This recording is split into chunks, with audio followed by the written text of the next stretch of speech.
Hai guys, Assalamualaikum. It's me Nela here and welcome back to my channel. Untuk video kali ni, aku nak share dengan korang tentang kisah seorang perempuan yang dulu pernah menjadi kegilaan.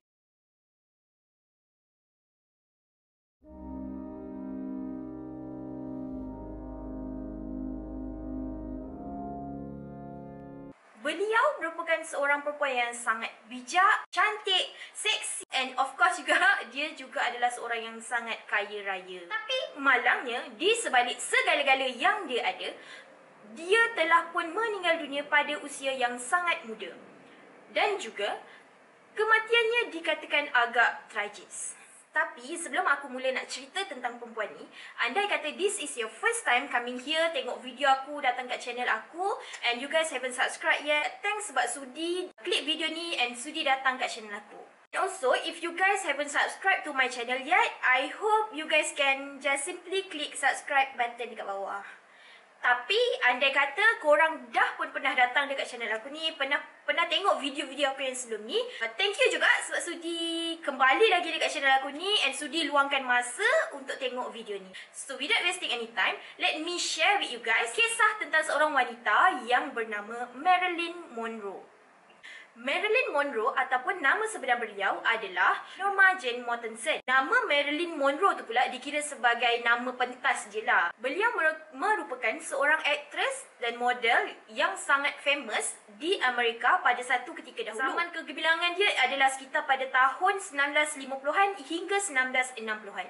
Beliau juga sangat popular dengan nama gelaran Dumb Blonde.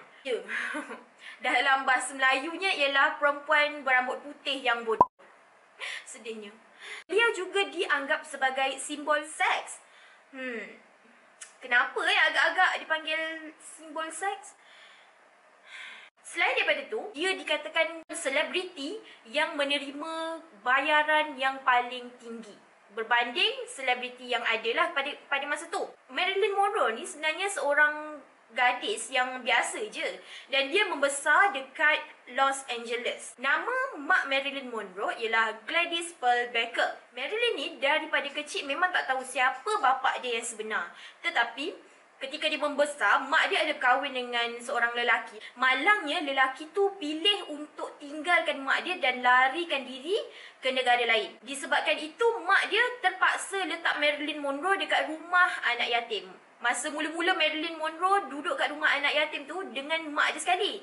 Dalam lebih kurang 6 bulan macam tu lah. Tapi disebabkan mak dia ni kerja dekat bandar yang lain, jadi mak dia terpaksa tinggalkan Marilyn Monroe dekat rumah anak yatim tu. Dan mak dia cuma datang ke rumah anak yatim tu dalam hujung minggu je lah. Pada tahun 1933, mak Marilyn Monroe telah pun membeli sebuah rumah kecil dan mak dia buat keputusan untuk bawa Marilyn yang ketika itu berusia 7 tahun duduk sekali dengan mak dia. Tapi malangnya nasib Marilyn Monroe, mak dia menghidapi penyakit mental iaitu skizofrenia. Disebabkan masalah penyakit tu, mak dia terpaksa pergi ke hospital dan dia terpaksa warded dekat hospital tu untuk jangka masa yang agak lama. Disebabkan itu, Marilyn Monroe terpaksa duduk semula ke rumah anak yatim. Dia ada jumpa beberapa keluarga angkat dan pindah bersama keluarga angkat tu. Tetapi kebanyakan keluarga yang dia jumpa semuanya ada masalah. Ada yang mendera, ada yang macam terpaksa berpindah ke bandar lain. Akhirnya, disebabkan dia macam dah penat sangat hidup berpindah randa kejap keluar masuk rumah anak yatim kan. Pada umur 16 tahun, Marilyn decide untuk berkahwin dengan anak kepada jiran dia tau. Lelaki tu, tak silap aku masa tu baru berumur 21 tahun. Pada April 1944, Marilyn telah pun mula bekerja di sebuah syarikat yang bernama Radio Plane. Dia bekerja di situ sehingga akhir tahun 1944, di mana ketika itu dia berjumpa dengan seorang fotografer yang mengajak dia untuk menjadi seorang model. Dan disitulah kerjaya dia sebagai model bermula. Marilyn sangat aktif dalam bidang pemodelan, tapi malangnya pada tahun 1946, Marilyn telah pun bercerai dengan suami dia sebab suami dia tak sokong dengan kerja yang dipilih tu. So, diorang pun buat keputusan untuk bercerai. Selepas Marilyn bercerai, dia terus bergiat lebih aktif lah. And then pada tahun 1950-an, dia mula menerima tawaran untuk berlakon sebagai pelakon tambahan untuk filem-filem komedi. Biasalah bila artis dah start nak naik, selebriti dah start nak famous, ramailah orang yang kecam kan. And then masa tu Marilyn dikatakan menggunakan gambar-gambar boga dia untuk mendapatkan watak dalam filem komedi sebagai pelakon tambahan. Tapi Marilyn ni, sebab Marilyn kan bijak kan, dia masa tu macam tekad lah, walau apa pun dia tetap juga nak kejar cita-cita dia sebagai seorang pelakon terkenal. Jadi disebabkan itu, dia buat pilihan untuk macam buat tak indah je dengan tuduhan-tuduhan yang dia kena tu. Dan dia terus mengorak langkah lebih luas lagi untuk lebih dikenali. Dan masa tu memang dia berjaya lah buat orang lebih ramai kenal dia. Sampai pada satu tahap, dia dinobatkan sebagai Hollywood star pada tahun 1953. Dan ketika itulah dia start terima tawaran untuk berlakon sebagai pelakon utama. Pada masa tu, filem yang dia berlakon ni filem yang besar lah. Dan filem production yang mengambil dia sebagai pelakon pun production yang besar. Tapi filem yang dia berlakon tu, dia macam kena berlakon sebagai seorang yang seksi tau. Disebabkan filem-filem seksi yang dia kena berlakon tu, dia digelar sebagai dumb blonde, macam yang aku cakap tadi lah. Dan ketika itu juga, gambar-gambar nudes dia disebarkan dan ada yang digunakan sebagai kulit depan untuk majalah Playboy. By the way korang, sorry kalau dengar bunyi bising sebab mungkin ada rumah lain tengah buat renovation. Kalau dengar bising ke apa, aku minta maaf lah. So, kita sambung balik pada cerita Marilyn. Pada tahun 1954, sebabkan masa tu kan dia dah start ada masalah kemurungan. Dia macam dah start ada masalah lah masa dekat set. Masa tu Marilyn mula diberikan bayaran yang agak murah. Disebabkan, yelah dah dapat bayaran yang murah kan. So macam Marilyn decide macam, aku tak nak lah berlakon cerita ni, aku dah tak nak berlakon. So akhirnya dia dipecat daripada filem tu. Kemudian pihak production ada cerita lah kenapa sebenarnya dia dipecat. So sebenarnya dia dipecat sebab Marilyn ni dia dah start tunjuk masalah pelakon lah, masalah-masalah tipikal pelakon di mana dia selalu datang lambat dekat set and then dia selalu lupa dia punya skrip. Pada tahun yang sama, Marilyn telah decide untuk tubuhkan satu syarikat production sendiri dan masa tu lah dia start macam naikkan baliklah nama dia dan dia berjaya naikkan nama dia sendiri sehingga pada tahun 1959 dia berjaya meraih anugerah Golden Globe untuk kategori Best Actress. Eunice Murray telah ditugaskan untuk menjaga kesihatan Marilyn dan dalam masa yang sama jadi pembantu rumah lah dekat rumah Marilyn. So, sekarang kita masuk pula cerita pada hari kematian Marilyn Monroe. Sehari sebelum kematian Marilyn Monroe, dia dikatakan lepak seharian dekat rumah bersama dengan pembantu rumah dia iaitu Eunice Murray dan juga beberapa orang kawan yang lain tau. Dikatakan ada 3 individu yang lepak dengan Marilyn pada hari sebelum kematian dia. Lawrence Schiller iaitu seorang fotografer, Patricia Newcomb iaitu seorang publicist dan juga Dr. Ralph Brinson. Dr. Ralph ni adalah merupakan doktor psikiatri untuk Marilyn lah. 5 Ogos 1962. Pada jam 7 malam, Marilyn dikatakan telefon anak tiri dia yang bernama Joe DiMaggio Jr. Anak tiri dia ni bukan anak dia sebenar lah. Anak tiri ni adalah anak kepada bekas suami dia. And then, jarak 15 minit selepas dia call anak tiri dia, iaitu pada pukul 8, Marilyn dikatakan ada telefon seorang kawan dia, iaitu seorang pelakon yang bernama Peter Lawford. Peter Lawford ni dikatakan sebenarnya adalah kawan kepada JFK, iaitu John F. Kennedy, Presiden Amerika pada ketika itu. Selepas kematian Marilyn, Peter ni cerita. Peter kata time dia nak letak call tu, Marilyn macam cakap benda yang pelik tau.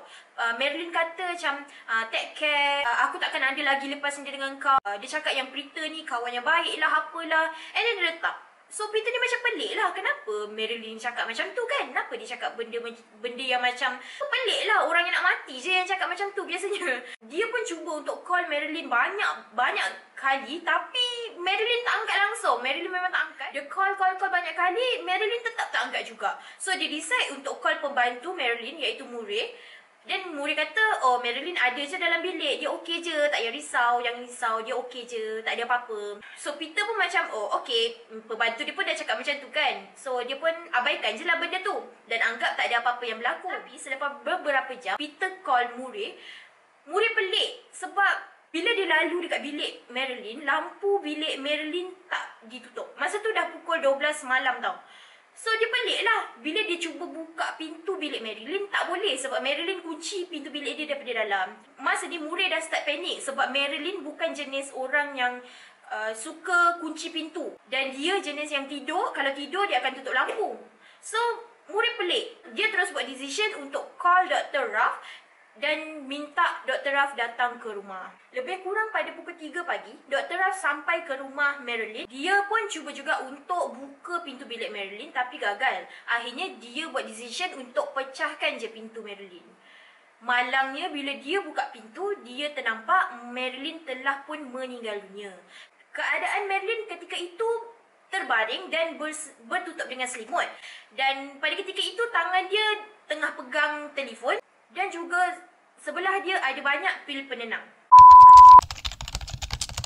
Kematian Marilyn Monroe masa tu dikira sebagai mendadak dan mengejutlah sebab Marilyn kan dah jatuh bangun dalam industri filem kan. Dan pada tahun dia meninggal tu, dia dikatakan telah pun berjaya dan berada pada zaman kegemilangannya. Dan pada masa tu juga, dia sebenarnya tengah dalam proses untuk buat semula filem Something Got to Give. So, kiranya filem tu agak besar lah. Disebabkan Marilyn mati dalam keadaan yang mengejut. Of course, berita kematian dia pada masa tu mengejutkan arena filem Hollywood dan juga satu dunia.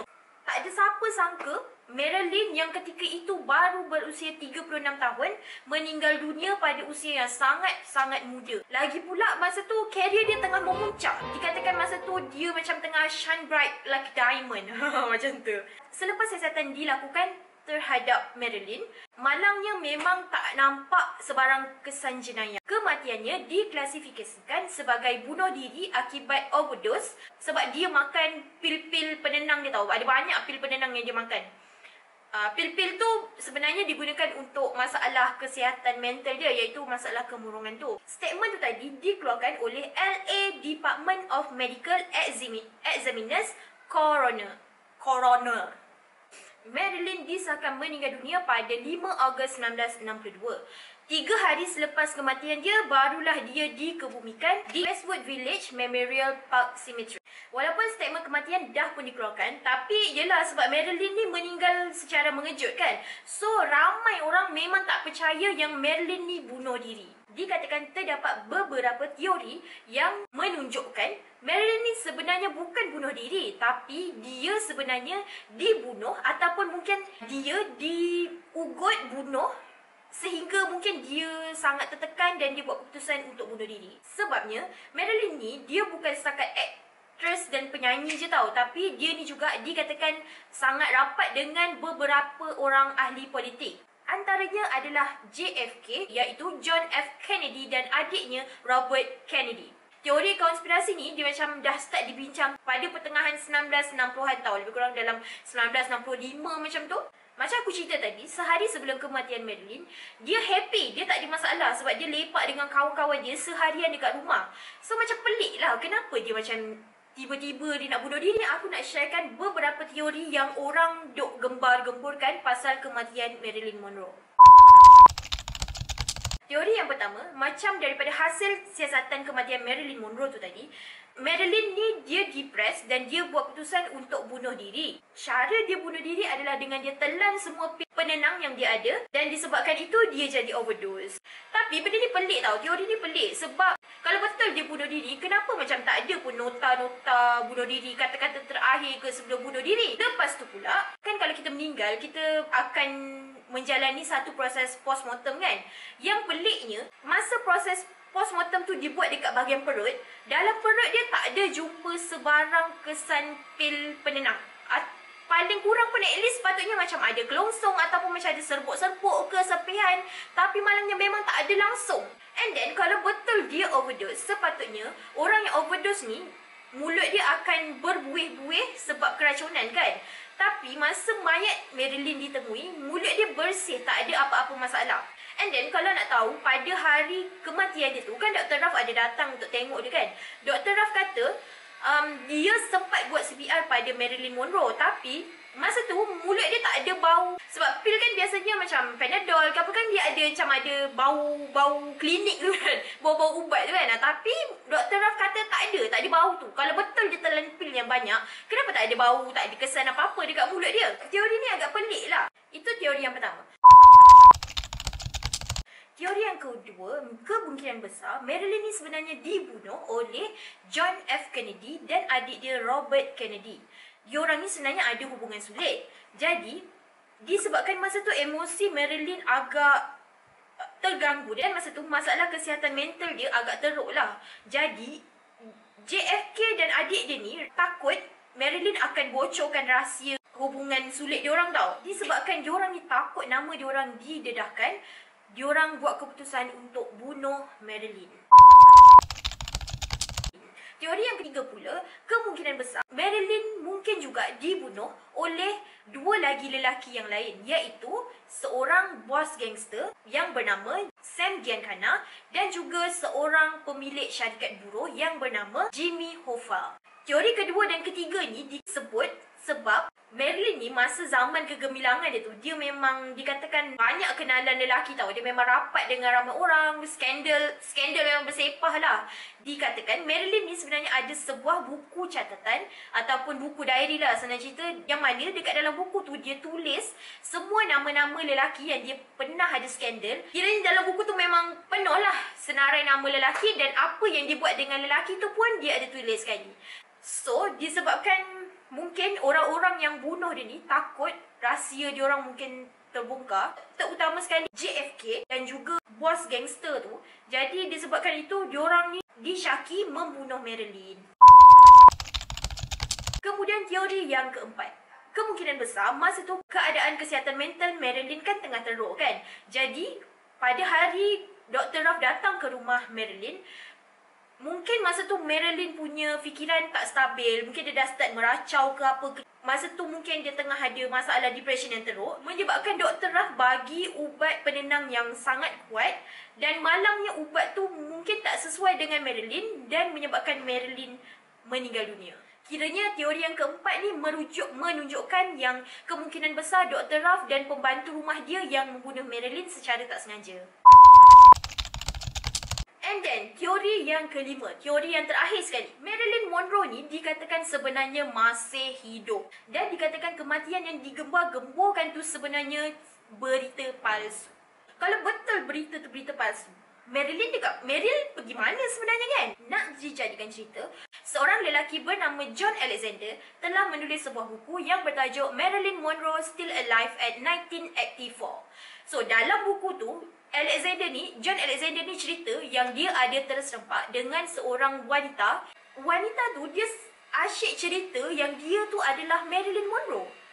Dan dia mengaku yang dia sebenarnya duduk dekat rumah sakit jiwa selama 20 tahun. Sebabnya dia ada masalah skizofrenia, masalah ketakutan yang melampau. Selain daripada tu, perempuan ni juga ceritalah kisah hidup dia sebagai seorang bintang Hollywood tau. Dia ceritalah zaman-zaman kegemilangan dia jadi pelakon, penyanyi, model tu semua tau. Apa yang membuatkan Alexander tu macam percaya yang perempuan tu memang Marilyn Monroe? Dia kata sebab gaya Marilyn Monroe bercakap, suara dia, nyanyian dia memang betul-betul sama dengan Marilyn Monroe.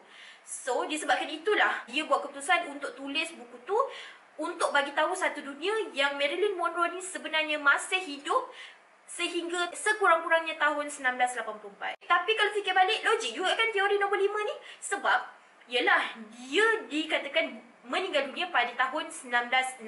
Dan tahun Alexander terkeluarkan buku ialah pada tahun 1984. So, korang, apa pendapat korang? Ada 5 teori yang aku cerita dekat sini. Korang rasa antara 5 teori ni, mana satu yang paling tepat? Dia dibunuh ke? Ataupun dia bunuh diri? Ataupun sebenarnya dia masih hidup? Masa tu lah. Sekarang mungkin dah meninggal lah kan. Apa kata korang share sikit pendapat korang? Boleh komen dekat bawah. Kongsikan pendapat korang. Teori yang mana satu yang kemungkinan paling tepat? Okay korang, so itu je untuk video kali ni. Aku harap korang dengar cerita ni janganlah stresses pula no pressure, dengar dalam keadaan enjoy. Sebab aku ni pun sebenarnya salah seorang peminat Marilyn Monroe. So that's why aku decide untuk cerita kisah Marilyn Monroe pada kali ni. So that's it for today. I hope you guys have a really awesome day today. And sedikit pesanan, just a random advice, please make a good choice. Berhati-hatilah dalam buat apa-apa keputusan sekalipun. Kat mana korang berada, dengan siapa korang berada, be safe and make a good choice. Especially dalam musim-musim COVID ni kan. Lagilah kita kena be safe dekat luar tu, okay? And that's it for today. I love you guys and I appreciate you guys so much. And I hope I can see you guys in my next one. Ta-ta!